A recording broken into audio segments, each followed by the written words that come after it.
The UK's economy is back in recession, but only just.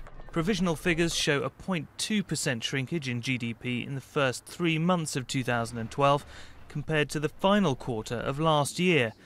And this downturn is Britain's second in recent years, but its first double-dip recession since the 1970s.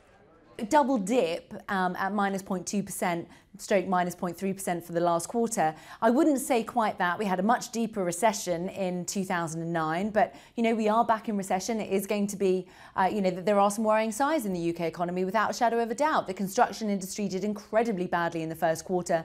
For now, Britain is insistent on sticking to its deep spending cuts, despite concerns they undermine growth. It's a policy mirrored across a Europe which, unlike the UK, is bound by a fiscal treaty which regulates each state's austerity budgets.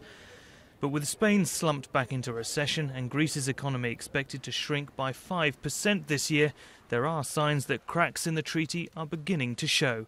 Confidence is built up upon kind of Europe setting targets for these countries, and then obviously when those, if and when those targets are missed, it causes confidence to drop, and you see a surge in bond yields and borrowing costs for these nations. So if the logical thing, I think, is to extend the targets, make them slightly more realistic.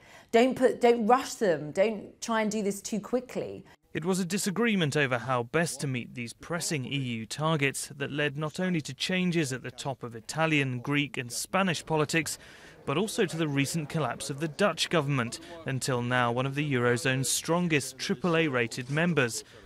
And the possibility of a new French president, keen on promoting growth over cuts, may well force European leaders back to the table.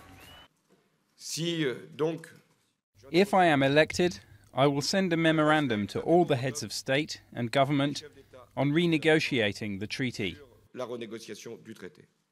Renegotiation could be Europe's way out from what some see as a spiral of decline, and certainly its worst economic crisis since World War II.